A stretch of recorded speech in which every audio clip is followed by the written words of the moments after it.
बच्चों, आज हम आपके लिए लेकर आए हैं लीनियर इक्वेशंस को सॉल्व करने के लिए दो मेथड्स होते हैं। एक तो होता है क्रैमर मेथड, एक होता है इन्वर्जन मेथड। तो आज हम इन्वर्जन मेथड की मदद से आपकी ये जो गिवन इक्वेशंस होती हैं लीनियर इक्वेशन, इनको सॉल्व करना सीखेंगे।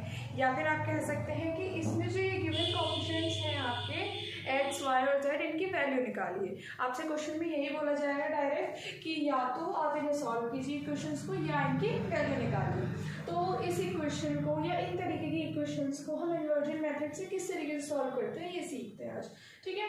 तो ये जो आपको गिवन तीन इक्वेशंस हैं, इनको हम किस तरीके से लिख सकते हैं।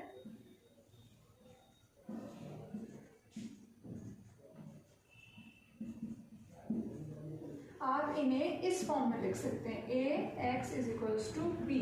अब इसमें A X is equals to B क्या होगा, ए वो मैट्रिक्स होगी जो कि आपकी ये जो इक्वेशंस दी गई हैं इनमें जो एक्स, वाई और जेड के कोएफिशिएंट्स होंगे, और आपका एक्स क्या होगी, एक्स क्या है आपकी ये एक्स वाई जेड है, इसकी एक मैट्रिक्स बनेगी, और बी क्या है जो आपकी इक्वेशन की दूसरी साइड पे दी हुई नॉन मैट्रिक्स दे रखी है वो आपकी बी बनेगी, ठीक है। तो मैं किस तरीके से बोल रही हूँ अभी आपको समझ में आ रहा है, लेकिन मैं आपको लिख के दिखाती हूँ। देखिए फर्स्ट इक्वेशन में देखें तो x का कोएफिशिएंट क्या है 1, फिर y का क्या है 1, z का क्या है 1। सेकंड में देखें तो x का 1, फिर y का 2, फिर 3, फिर 1, 4 और ये 9, ठीक है। अब क्योंकि सारे पॉजिटिव है इसलिए मैंने कहीं भी माइनस साइन नहीं लगाया, देख रहे हैं आप सब जगह पॉजिटिव का साइन है। अच्छा, उसके बाद x क्या होगा हमारा x, y एंड z, ठीक। उसके बाद b क्या है आपका, ये जो इधर आपकी नॉन मैट्रिक्स हो जाएगी 2, 4 एंड 3, 4 एंड 6। ओके, समझ आया आपको। अब आपको क्या करना है, चेक करना है कि ये जो आपने ए मैट्रिक्स बनाई है ये कंसिस्टेंट है या नहीं है। तो अगर ये जो मैट्रिक्स का डिटर्मिनेंट आप निकालें और अगर वो 0 के इक्वल आ जाए तो ये कंसिस्टेंट नहीं होगी, और इस तरीके के क्वेश्चन आपके सिलेबस में आएंगे ही नहीं, ये होते ही नहीं है आपके सिलेबस में। आपके सिलेबस में सिर्फ आपको दिया जाएगा कि जो आपका जो डिटर्मिनेंट आप जिस मैट्रिक्स का फाइंड करेंगे वो इक्वल्स टू किसी नंबर के आ जाए, मतलब नॉट इक्वल्स टू 0 हो जाएगा, तो वो कंसिस्टेंट होगा, तो ही आप उन इक्वेशंस को सॉल्व कर सकते हैं आगे। देखिए कैसे डिटर्मिनेंट ऑफ ए हम फाइंड करेंगे। तो मैंने डिटर्मिनेंट कैसे फाइंड करना, हम इस रो के एक्सपेंड करेंगे इसको, ठीक है। कॉरेस्पॉन्डिंग रो कॉलम कैंसिल, 2, 4, 3, 9, ठीक है जी। माइनस का साइन, उसके बाद आपका 1, फिर उसके बाद ये कैंसिल, फिर 1, 1, 3, 9, प्लस में 1, फिर 1, 1, 2, 4, ये हो गया। अब इसके बाद देखिए यहाँ पे 1, अब ये आप ब्रैकेट लगा के इसे सॉल्व कर दीजिए। 9 2 ज़ा 18, माइनस का 12, माइनस 1, ये कितना हो गया 9 ज़ा 9, माइनस का 3, प्लस में 1, 4 माइनस 2, ओके। ये 18 माइनस 2 कितना हो जाएगा 6, माइनस का 9 माइनस 3 कितना हो गया 6, प्लस में 1, 4 माइनस 2, ठीक है। यहाँ देखिए 6 माइनस 6 प्लस 2, माइनस का 6 पॉजिटिव 6 कैंसिल आउट, तो डिटर्मिनेंट ऑफ ए की जो वैल्यू निकल आई वो कितनी आ गई आपकी +2। एक बार चेक कर लेते हैं आपको दिख रहा है या नहीं दिख रहा, दिख रहा है आपको, ठीक है। अब इसके बाद आप क्या करेंगे, इसके बाद हम यहाँ नेक्स्ट से स्टार्ट करते हैं। तो आपको क्या करना है इसके बाद कि आपको, अगर ये क्या है इट इज कंसिस्टेंट, अगर आपकी डिटर्मिनेंट ऑफ ए की वैल्यू नॉट इक्वल टू 0 आ जाए तो ये क्या हो जाता है कंसिस्टेंट हो जाता है, और कंसिस्टेंट ही आप क्या है आगे क्वेश्चंस को सॉल्व करेंगे, ओके। तो अब क्या करेंगे हम, जो आपकी ए मैट्रिक्स थी इसको इस इक्वल्स टू के इस साइड लेकर आएंगे, तो वो क्या से हो जाएगी आपकी इनवर्स बन जाएगी, ठीक है। देखिए इधर लेकर आएंगे तो 1, 1, 1, 1, 2, 4, 1, 3, 9, तो ये कैसा हो जाएगा इस मैट्रिक्स का इन्वर्स हो जाएगा, और साइड में आपकी ये मैट्रिक्स है वो तो चल ही रही है। अच्छा जी, अब आपको मैं इन्वर्स निकालना तो ऑलरेडी सिखा चुकी हूँ कि आप इन्वर्स किस तरीके से निकालते हैं किसी भी गिवन मैट्रिक्स का। क्या फॉर्मूला होता है, A inverse is equals to determinant of A और फिर ये एडजॉइंट ऑफ ए। डिटर्मिनेंट हम निकाल चुके हैं, ठीक है, 2 आया आपका, एडजॉइंट आपको निकालना पड़ेगा। तो एडजॉइंट कैसे निकालते हैं, हम माइनस निकालते हैं, फिर उसको कोफैक्टर के साइन के हिसाब से अरेंज कर देते हैं। मैं यहाँ पे डायरेक्ट आपको कोफैक्टर्स ही निकाल कर दिखाऊंगी साइन के साथ अरेंज करके, साइन में आपको दिक्कत ना आए और आप भूलो नहीं, उसके लिए मैं यहाँ पे साइन लिख देती हूँ पहले। ठीक है जी, ये याद रखोगे, ये कोफैक्टर्स के साइन। तो हम A11 निकाले, कितना आएगा, अच्छा A11 के लिए मतलब ये कॉरेस्पॉन्डिंग रो कॉलम कैंसिल, 2 4 3 9, और ये जो A11 के लिए साइन आता है कैसा आता है, पॉजिटिव। तो पहले ही हम क्या करते हैं, इनके आगे साइन लगा देते हैं पॉजिटिव। ठीक है जी, A12 के लिए करो तो क्या हो गया, साइन कैसा आएगा, नेगेटिव। A12 के लिए ये कॉरेस्पॉन्डिंग रो और कॉलम कैंसिल, 1 1 3 and 9। A13, ठीक है, आपका कैसा सिंबल है, पॉजिटिव। उसके बाद ये वाली corresponding row and column cancel, तो 1 1 2 4। A21 के लिए करो, A21 के लिए कैसा साइन है, नेगेटिव। ठीक है, नेगेटिव साइन, और क्या बच गया, ये रहा कॉरेस्पॉन्डिंग रो कॉलम कैंसिल, तो 1 1 4 9, 1 1 4 9। A22 के लिए कैसा सिंबल है, पॉजिटिव। तो A22 ये रहा corresponding row and column cancel, 1 1 1 9, 1 1 1 9। ठीक है, A23 के लिए कैसा सिंबल है आपका भी, A23 के लिए नेगेटिव। तो corresponding row and column cancel, तो 1 1 1 4, 1 1 1 4। ठीक है, मैं बाकी का इस साइड कर लेती हूँ। A31 के लिए देखो भाई पॉजिटिव साइन है।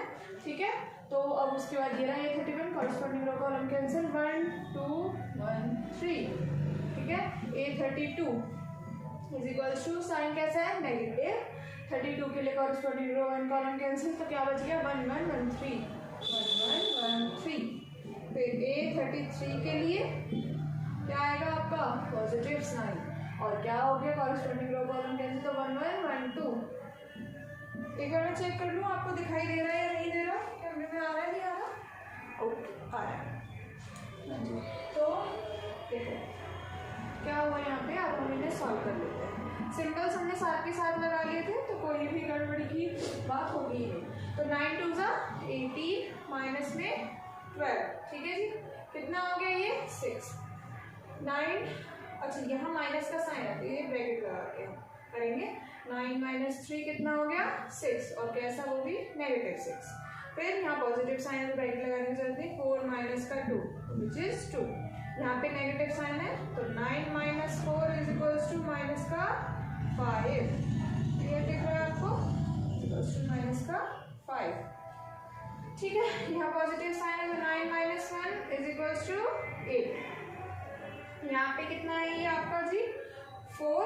A23 के लिए A23 ये ना, ठीक है जी 4 है, ये कुछ बच्चों को लग रहा है 9 है, 4। ओके, तो यहाँ नेगेटिव साइन है, तो 4 माइनस 1 इज इक्वल्स टू 3, और ये कैसा आएगा, नेगेटिव का 3 आएगा। यहाँ पॉजिटिव आएगा तो 3 माइनस 2 इज 1। फिर यहाँ पे माइनस का साइन लगाएंगे। ठीक है, तो 3 माइनस 1 इज 2, और वो भी कैसा, negative, is equals to 2 minus 1 is equals to 1। ठीक है, तो मैंने यहाँ पे कोफैक्टर्स की वैल्यू निकाल दी। अब इनको क्या करना है आपको, इन्हें जो आपकी गिवन है इन्हें मैट्रिक्स में अरेंज करना है।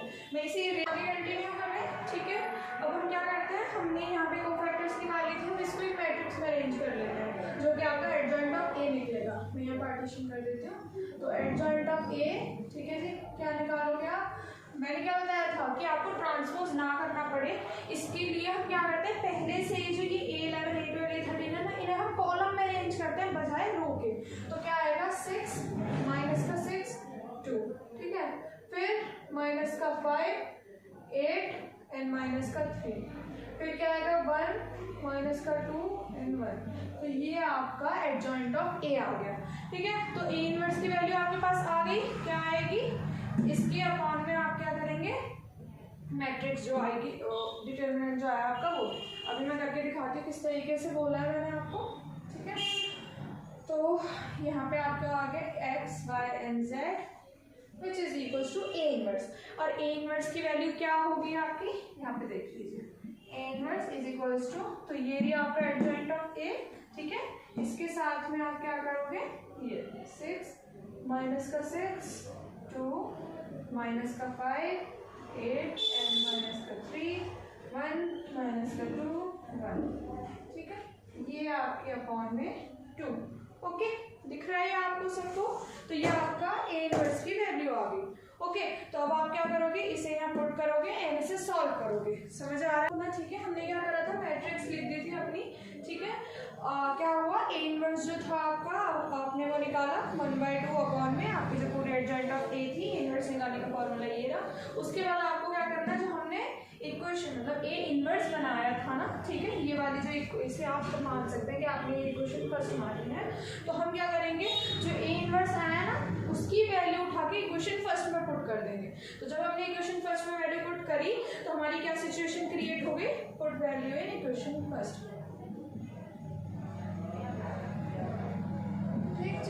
तो ये हमने जब फर्स्ट में वैल्यू पुट करी तो आपका ये इस तरीके से आपकी एक नई इक्वेशन आ गई। अब आपको क्या करना है, सिंपली दो मैट्रिक्स है, इनकी मल्टीप्लिकेशन करनी है। मल्टीप्लिकेशन ऑफ मैट्रिक्स आप जानते ही हो किस तरीके से करते हैं, रो फिर कॉलम, मतलब एक रो एक कॉलम से फिर सेकंड रो फिर दूसरे, तो इस तरीके से करते हैं मल्टीप्लिकेशन में। करके दिखाते हैं कैसे। अब ये पहला आपकी जो रो है उसको हम इस कॉलम से मल्टीप्लाई करेंगे, पहला एलिमेंट पहले से, दूसरा दूसरे से, ठीक है। तो 6 3 18, ठीक है। अच्छा, सिंबल्स याद रखेंगे, पहले का पॉजिटिव, दूसरे का नेगेटिव। नेगेटिव नेगेटिव कितना हो जाएगा, प्लस 5 4 20, ओके। फिर प्लस ही है 1 6 6, प्लस हो गया ये यहाँ पे आपका, ठीक है। फिर इसकी करेंगे इससे, तो माइनस का 6 और 3 18 हो गया, तो ये माइनस का 18 प्लस में प्लस है माइनस है, सॉरी पहला वाला माइनस होगा और ऑलरेडी हमारे को फैक्टर के साइन में माइनस है, माइनस माइनस कैसे हो जाएगा, प्लस हो जाएगा। उसके बाद दूसरा वाला प्लस ही होगा, ठीक है। तो 8 4 24, ओके। उसके बाद फिर ये 6 2 12, कैसा, माइनस का, लेकिन को फैक्टर का साइन देखेंगे तो कैसा आ रहा है, माइनस ही आ रहा है, माइनस माइनस प्लस हो जाएगा, तो ये कितना हो जाएगा, प्लस का 12, ओके। अब देन क्या करना है आपको, थर्ड जो आपकी रो है उसकी मल्टीप्लिकेशन कीजिए, 2 3 6, कैसा 6 आएगा, पॉजिटिव का। 3 4 12, वहाँ पे भी चेक कर लो वो ऊपर सिंबल से क्यों हुआ है, तो कैसा है, -3 है और वहाँ भी नेगेटिव है, तो नेगेटिव नेगेटिव पॉजिटिव, और था कितना 3 4 12 था, ओके। और उसके बाद 1 6 6, कैसा, पॉजिटिव का, ओके। यहाँ तक आपको ये चीज समझ आई है, किस तरीके से सॉल्व करी है मैंने, किस तरीके से नहीं करी है। एक बार मैं चेक करूँ पूरी स्क्रीन आ रही है या नहीं आ रही है, स्क्रीन आ रही है। अच्छा बच्चों, मुझसे एक मिस्टेक हो गई। मिस्टेक क्या हुई कि यहाँ पे ना आपको ये उसमें कोफैक्टर्स का कुछ आप कर नहीं रहे थे, आप सिंपल मल्टीप्लिकेशन कर रहे थे दोनों मैट्रिक्स की। तो यहाँ पे मुझसे छोटी सी मिस्टेक हुई, तो मैंने इनके साइन चेंज कर दिए कोफैक्टर्स के हिसाब से, वो आपको नहीं करना है, ठीक है। जहाँ जहाँ नेगेटिव है वहाँ वहाँ आपको नेगेटिव रखना ही है, ओके। तो माय मिस्टेक, सॉरी, ओके। ये यहाँ पे नेगेटिव, ठीक। यहाँ पे 4 जगह नेगेटिव दे रखा था तो 4 जगह हमने नेगेटिव कर दिया, ओके। तो अब देखिए क्या होगा यहाँ पे, x y and z, okay, x y z find करने 1/2 और ये यहाँ पे, हाँ जी। तो 20 - 18 = 2, तो माइनस का 2 प्लस का 6, ओके। ये कितना हो गया भाई, 24 - 12, तो माइनस का 18 और प्लस में 12, यहाँ कितना हो गया ये, अच्छा ये दोनों पॉजिटिव, और देखिए 6 6 12 हुआ, पॉजिटिव 12 माइनस 12, ये पहले ऑलरेडी 0 हो गया, ओके। मैं आगे का नहीं कर देती हूँ, आपको नजर आ रहा होगा, x y z/2, ठीक है। ये कितना हो गया 4, और यहाँ कितना आएगा आपका 2, और ये कितना आ गया 0, ठीक है। और कैसा आएगा वो भी, सॉरी 2 नहीं आएगा 6, ये कितना हो गया, वो भी -6 आएगा आपका, ठीक है, नेगेटिव ही आएगा। अब बाकी का बचा पार्ट मैं इस साइड कर दूँ, बीच में स्पेस की थोड़ी सी कमी, आप लोग थोड़ा सा एडजस्ट कर लेना। x y z, अब क्या करना है, 2 से ये सारे नंबर डिवाइड हो जाएंगे, ठीक है। तो यहाँ पे तो 4 जो है आपका पहला एलिमेंट है उसको डिवाइड करोगे कितना आएगा 2, सेकेंड एलिमेंट है 6, तो 3 और 0 किसी भी नंबर से डिवाइड कर दो 0 ही आएगा। तो ये क्या हो गया, x की वैल्यू होगी 2, y की वैल्यू होगी -3 और z की वैल्यू कितना हो गया 0। तो ये आपके क्या हुआ, हमने इन्वर्जन मेथड से किस तरीके से आप इक्वेशंस को सॉल्व करते हो ये हमने सीख लिया।